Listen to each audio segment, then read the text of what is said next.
eu lhe convido a olhar um texto muito especial.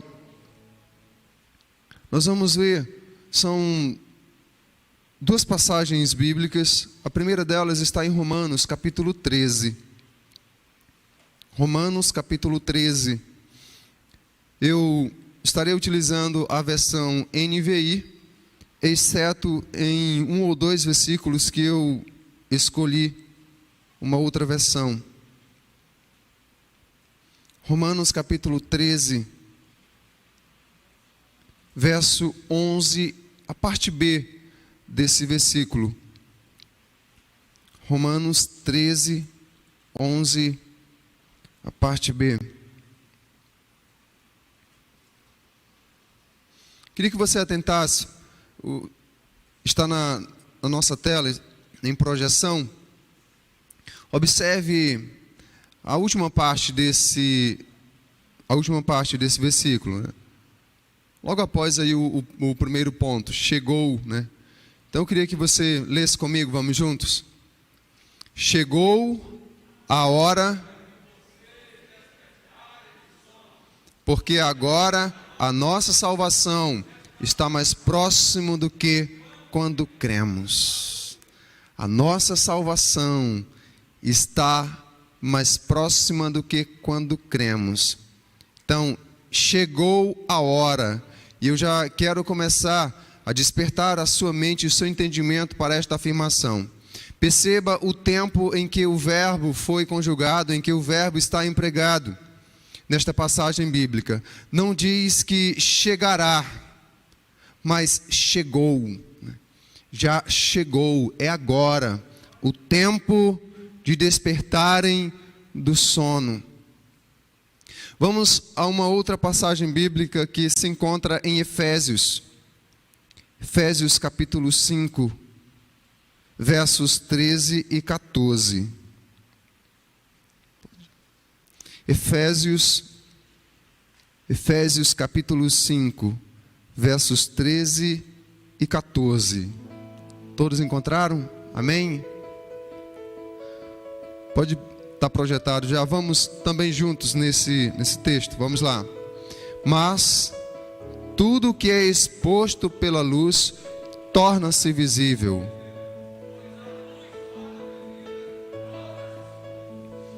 Por isso é que foi dito: desperta, ó tu que dormes, e Cristo resplandecerá sobre ti. Observe novamente aqui também os verbos que são empregados. Desperta, ó tu que dormes, levanta-te dentre os mortos, e Cristo resplandecerá sobre ti. Algumas outras versões dizem: e Cristo o iluminará. Cristo o iluminará. À luz, em especial, destes dois versos, vamos então estar trabalhando esse tema para hoje à noite, um chamado ao despertamento espiritual.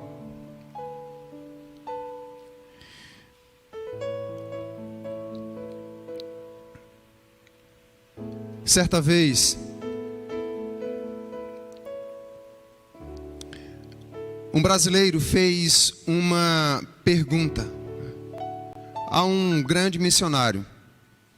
E a pergunta foi: missionário, se o povo crente aqui do Brasil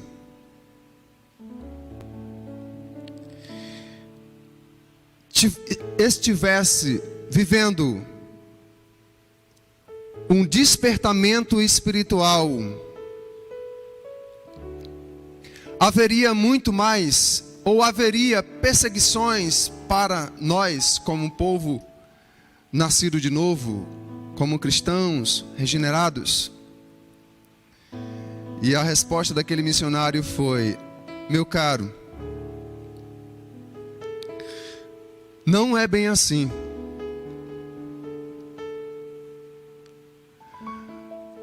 Na verdade, A perseguição, ela vem, não é para nos despertar. Ela vem quando nós estamos despertos diante do Senhor. A perseguição, ela não é o combustível para o despertamento espiritual. Existem outros elementos, os quais nós estaremos vendo aqui. O Senhor Jesus, no seu grande sermão em Mateus 24, ele disse algo muito profundo ali, dentre tantos princípios e tantos ensinamentos, mas um deles foi: por se multiplicar a iniquidade no mundo, o amor de quase todos esfriará.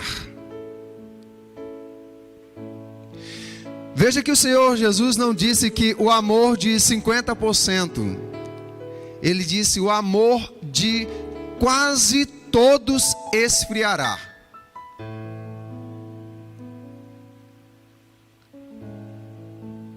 E por isso, eu me reporto ao texto. Chegou a hora de vocês despertarem do sono. Desperta, ó tu que dormes, levanta-te dentre os mortos e Cristo o iluminará. Quando nós olhamos para essas duas passagens bíblicas em especial, nós percebemos que através delas nós somos diretamente confrontados. Nós que estamos aqui, você que está nos ouvindo, que está nos vendo também, somos diretamente confrontados. Mas não somente isto, elas também descrevem a realidade de muitos homens e mulheres diante do Senhor hoje. Mas ao mesmo tempo em que ela nos confronta e descreve a realidade de muitos homens e mulheres hoje, ela também nos apresenta um chamado para a verdadeira vida espiritual, a vida com Cristo, a vida diária com o Senhor, um relacionamento pessoal com o Senhor, uma intimidade com Jesus Cristo, o Filho unigênito de Deus, o irmão mais velho.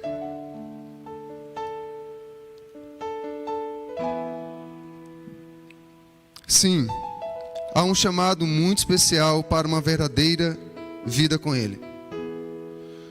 Mas antes de apresentarmos os pontos desse chamado, eu queria fazer aqui algumas perguntas, e elas servirão como padrão para que possamos fazer um check-up da nossa vida espiritual nesse momento. Quando nós estamos doentes, com alguns problemas de saúde, se queremos então identificar quais são os problemas que estão ocorrendo conosco, o que está de errado com o nosso corpo físico, então nós vamos ao médico. E aqueles que têm uma condição um pouco melhor, geralmente fazem um check-up, chamam de check-up geral. E através desse check-up se a pessoa não está bem, então é diagnosticado. Então eu queria utilizar essas perguntas como uma diversidade de exames espirituais, para que cada um de nós possamos fazer esse check-up agora e vermos como é que está a nossa vida. A primeira pergunta, para que possamos olhar como estamos, começar a olhar como estamos espiritualmente. Você tem conseguido orar e ler a palavra de Deus diariamente?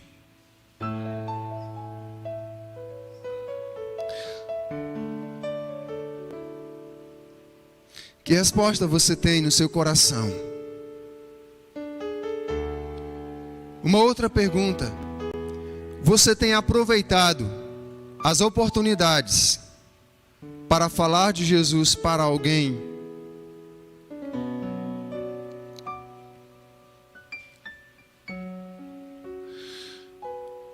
ainda, participar dos cultos a Deus tem sido um ato de alegria ou um fardo para você?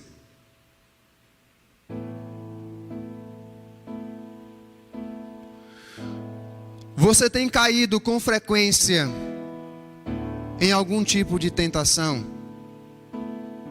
Seja a tentação para mentir, a tentação para enganar, para desviar algo, seja a tentação da pornografia, a tentação do adultério,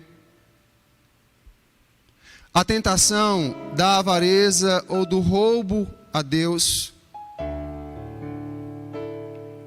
Tem sido tentado e caído na tentação de algum tipo de vício. As pessoas que lhe conhecem, que convivem com você, que têm contato com você, começando pela família, seus irmãos, seus pais, seu cônjuge, seus amigos, as pessoas que estudam ou aquelas que trabalham com você, elas são capazes de dizer que você é realmente uma pessoa crente, regenerada, que nasceu de novo. Acredito que, se você tiver sido sincero em seu coração, se tiver sido sincero em pelo menos responder a você cada uma destas perguntas, você certamente deve ter encontrado um diagnóstico da sua vida espiritual, de como ela realmente está.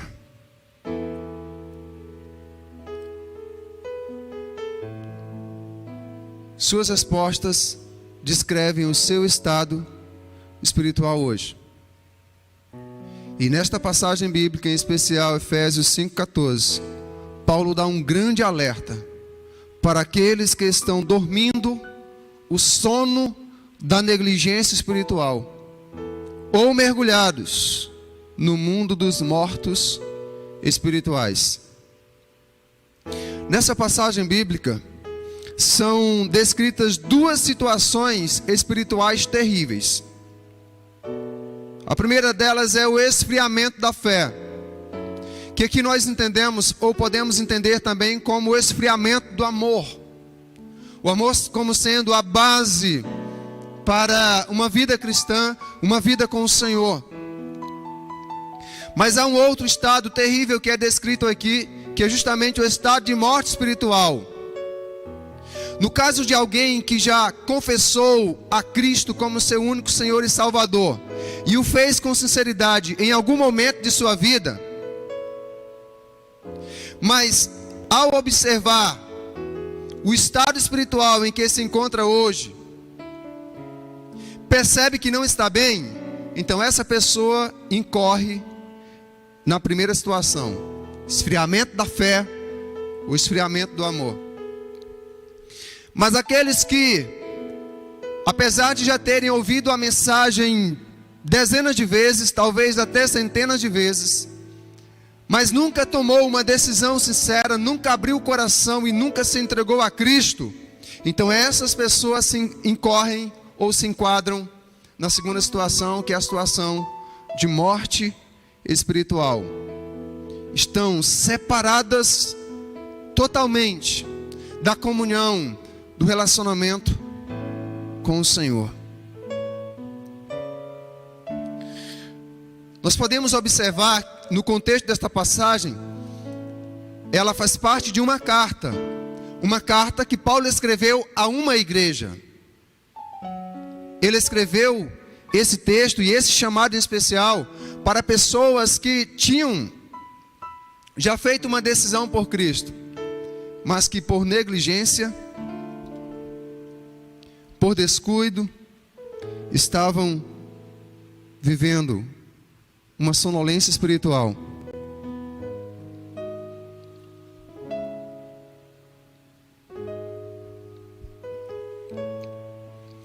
E justamente por isso Paulo afirma no final do verso 14: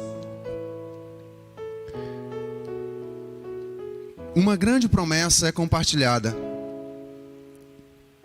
Aqueles que atenderem a esse chamado, Cristo o iluminará. E de fato, somente o Senhor é capaz de iluminar e mudar as vidas que se encontram em trevas espirituais ou adormecidas pelo pecado. Seja aqueles que estão vivendo em trevas, dominados pelo pecado, ou aqueles que se encontram adormecidos, somente o Senhor é capaz de iluminar e mudar de fato as suas vidas. Portanto, igreja, amados do Senhor, este é um chamado de Deus e não de homens. E esse é um chamado de Deus para você, para mim, para todos nós. Para todos nós. E eu prefiro, espero que você entenda isto, eu prefiro 1000 vezes, 1 milhão de vezes, ser despertado somente pelo Senhor para buscar a Ele, do que ter que depender de qualquer outra circunstância, para que eu possa buscá-lo com sinceridade e com fidelidade. Vamos então aos 3 aspectos deste chamado. O primeiro deles, observe o verbo desperta, o verbo conjugado, desperta, no verso 14. No original em que essa palavra foi escrita, o desperta, no original da língua grega é egeiron. E egeiron significa acordar ou despertar do sono. Eu gostei desta última definição. Despertar do sono. Portanto, o Senhor está nos chamando a despertarmos do sono espiritual. Aqueles que foram expostos à luz, conforme escrito, está no verso 13, não podem viver na sonolência espiritual ou acomodarem-se ao esfriamento da fé. Ah, pastor, mas o Senhor Jesus foi quem disse que por se multiplicar a iniquidade no mundo, os problemas no mundo, as dificuldades no mundo, o amor de quase todos esfriará. Sim, o Senhor de fato disse isso.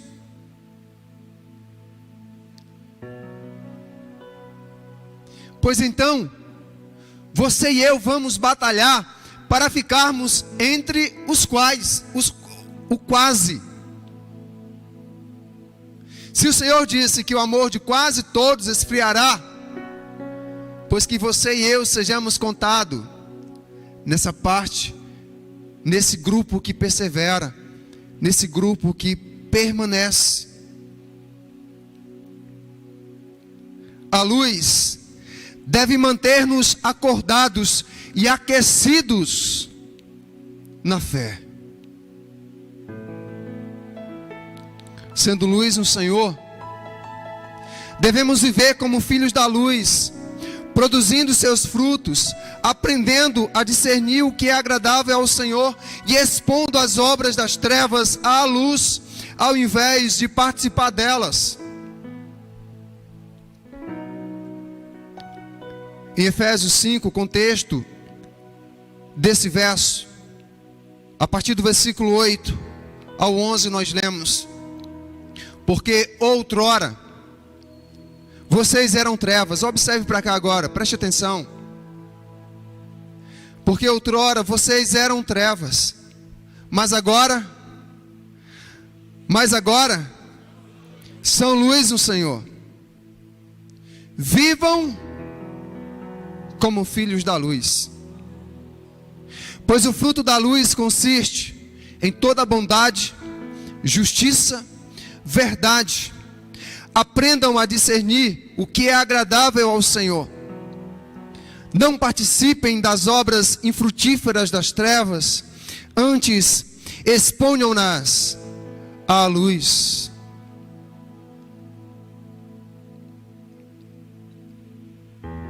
Meus amados irmãos, todos que nos ouvem nesta noite, não dá para uma noiva sonolenta, escute, não dá para uma noiva sonolenta ou embriagada subir em um altar para um casamento. Nenhum noivo sincero, íntegro, irá querer casar-se com uma noiva que esteja dormindo. Dá para se casar com uma noiva, ela estando dormindo, ela estando sonolenta ou embriagada pelo pecado? Certamente não dá. E eu quero dizer que você é noiva. Nós somos a noiva do Cordeiro e precisamos estar acordados para o casamento com Ele. Ouça o Senhor lhe dizendo: Egeiron, desperta, desperta.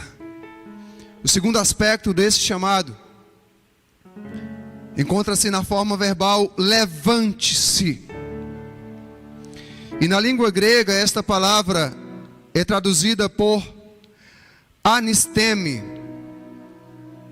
E anisteme significa ficar de pé, erguer-se, voltar a levantar-se, reerguer-se, ficar ereto. E aqui eu destaco no conceito a expressão voltar a levantar-se. Esta afirmação é dita especificamente àqueles que um dia foram vivificados em Cristo, mas que hoje estão novamente entre os mortos espirituais. Ainda que não seja um deles, mas está agindo e se comportando como eles. Eu já disse aqui em muitos outros momentos, em outras ministrações, que o Senhor Jesus, Ele não encontrou você em um paraíso. Ele não encontrou a mim em um local paradisíaco. Ele não encontrou a nenhum de nós em meio a um mar de rosas. A Bíblia nos declara que Ele nos encontrou no meio de um cemitério espiritual. Quem, pastor? Cada um de nós. Absolutamente cada um de nós. Portanto, se de lá fomos tirados, se assim fomos encontrados e vivificados pelo Senhor, não podemos mais agirmos e nem nos comportarmos como aqueles que estão mortos. Efésios capítulo 5, versos 3 ao 7, o apóstolo nos adverte: entre vocês não deve haver nem sequer menção de imoralidade sexual, nem de qualquer espécie de impureza, nem de cobiça, pois estas coisas não são próprias aos santos. Não haja obscenidade, e nem conversas tolas, nem gracejos imorais, que são inconvenientes, mas, ao invés disso, ações de graças, porque vocês podem estar certos disto: às vezes a gente esquece. Vocês podem estar certos disto: nenhum imoral, nem impuro, nem ganancioso, que é idólatra, tem herança no reino de Cristo e de Deus. Ninguém os engane com palavras tolas, pois é por causa dessas coisas que a ira de Deus vem sobre os que vivem na desobediência. Portanto, não participem com eles dessas coisas. Ninguém vos engane com palavras tolas. É muito fácil nós encontrarmos hoje pastores e líderes espirituais que, com a intenção de aglomerar uma multidão em torno deles, eles falam exatamente as palavras que essas pessoas querem ouvir.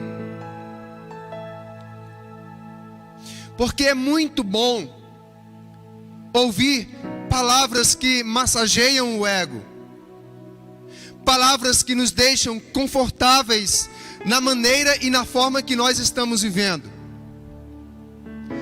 É muito bom vivermos a vida sem darmos satisfação, sem sermos confrontados, independentemente do que estejamos falando ou praticando.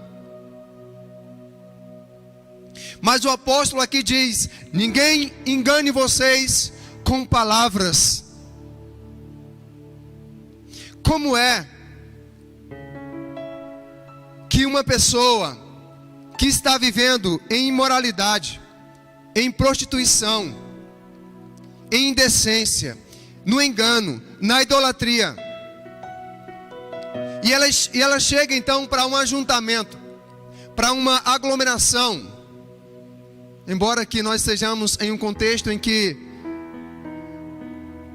pelo menos teoricamente, é para se evitar.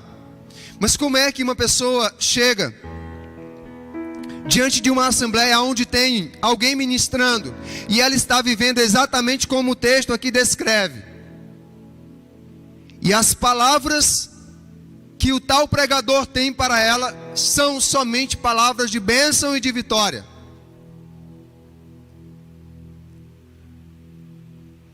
Como que Deus fosse conivente com o pecado? Como seria conivente com o pecado um Deus que crucificou o próprio Filho por causa do pecado?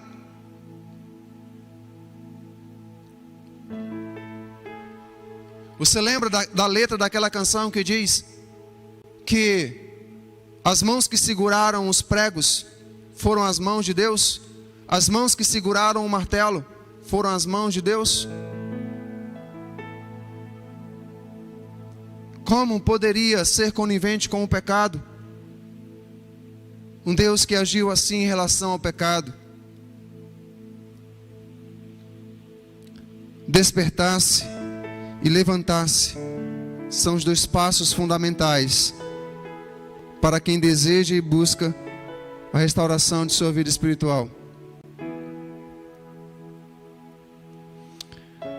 Mas, meus irmãos, levantar-se somente é possível por meio da ação poderosa do Espírito Santo na vida daquele que está completamente morto pelo pecado, sem esperança e sem Deus neste mundo.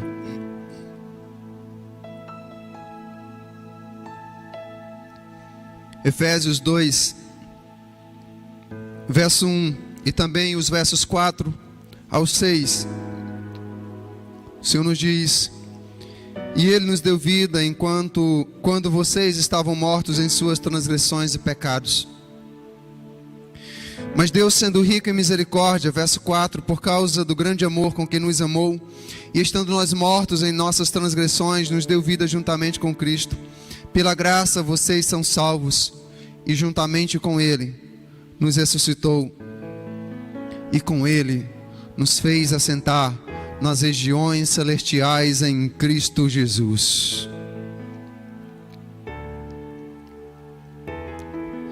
Se você de fato é um filho, uma filha de Deus, nascida de novo, regenerado pelo Espírito Santo, fisicamente, nesse momento, você está assentado aí, neste banco, ou talvez numa cadeira ou no sofá lá em sua casa, mas espiritualmente, você está assentado já nas regiões celestiais em Cristo Jesus. É o que o texto nos garante. Despertar, levantar-se. Para quê? Terceiro e último aspecto do chamado do Senhor ao despertamento espiritual. E Cristo o iluminará. E nós percebemos então que na conclusão deste chamado nós temos uma promessa maravilhosa, uma promessa extraordinária. A promessa de que Cristo, Ele resplandecerá sobre mim. Você já pensou na preciosidade dessa afirmação? Você sabe o que isso significa? Cristo resplandecer sobre você? Cristo resplandecer sobre mim? Cristo resplandecer sobre nós?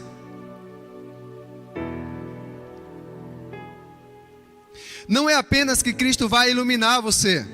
Não é apenas que Cristo vai iluminar a mim e a nós. Significa que Cristo será visto em você, em mim, será visto em nós.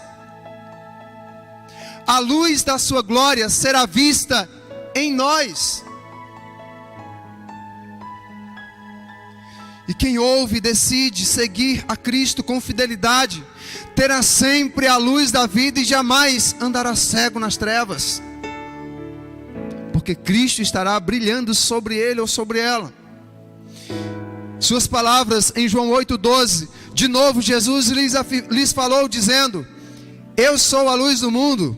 Complete: quem me segue não andará, pelo contrário, terá a luz da vida. Assim, aqueles que são iluminados por Cristo devem viver como verdadeiros filhos da luz, imitando a Deus Pai em suas obras. Efésios 5, verso 1 e 2 e o verso 8. Portanto, sejam imitadores de Deus como filhos amados, e vivam em amor, como também Cristo nos amou e se entregou por nós, como oferta e sacrifício de aroma agradável a Deus. Verso 8, vamos ler juntos. Verso 8, porque outrora, vamos novamente, irmãos. Porque outrora, mas agora sois luz no Senhor. Vivam como filhos da luz. E um filho da luz não vai para motel com namorada. Um filho da luz não dorme com namorada no seu quarto ou em qualquer outro local antes de casar com ela.